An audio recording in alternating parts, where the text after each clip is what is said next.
Okay, so I need to ask something because I want to talk about Rupert Lowe's interview on the Jacob Rees-Mogg show on GB News, and something about the whole thing just is beginning to feel a bit off. So this is Rupert Lowe's appearance on the Jacob Rees-Mogg show, who, by the way, I have met once in a car park, so that's my claim to fame. But anyway, on the TV, they show part of the interview, 10, 11, 12-ish minutes or so in total, and it was all a very polite, slightly veiled criticism of Lowe for starting his own party. And yet, on the full version of the interview on YouTube, there is this moment where it cuts to an ad break. But here's the weird thing, because according to Restore Britain, GB News cut a segment of the interview out from the online upload, like fully edited out. And we only know this because Restore audio recorded the full thing, which I don't know about you, but it kind of makes me feel like they were expecting like something like this might happen. Because it's always interesting when the most relevant part is the part that disappears. This is fine. Because the bit that's missing is where Lowe actually explains why he was kicked out of Reform, which is kind of the whole reason for the interview. I'm not going to play the whole thing, but this is part of the section that was cut from the YouTube upload, and I think this is probably why it was cut. Falling out with no, political assassination, Dick. I didn't fall out. Well, I'm glad to say you're still here. It came out of the sun like a spitfire. Okay. Accusations of early onset dementia.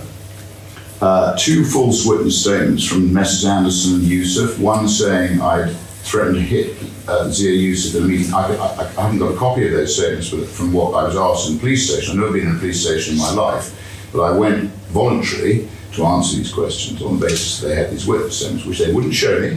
I'm demanding them now, and I'm going to get hold of them before I finish. Nigel's actually contradicted them because he admitted the real reason publicly the other day when he spoke on a platform to say the reason they got rid of me was because of my views on mass deportation. He made it quite clear. Okay. Like, that's the context for everything else. We wouldn't be talking about him creating a party if Reform hadn't done what they did. So it feels a bit strange that they've decided to remove that bit, which is convenient. And it does make you wonder, what is the actual purpose of these interviews? Because GB News brands itself as the people's channel, as very pro-free speech. But if you can't criticise certain parties without that bit being cut out, then what are we actually watching?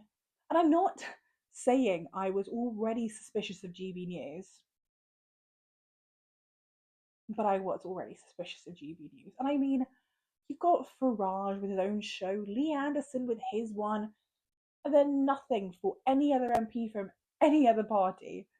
So when something like this happens, it just starts to feel a bit less like a coincidence and a bit more like,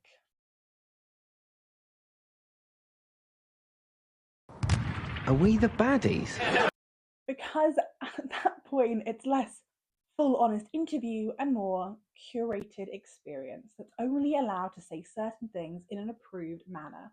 And I don't know, maybe there really is a legit reason for it, but it does make you think, are we ever getting the full picture or just a slightly tied up version of it? I don't know.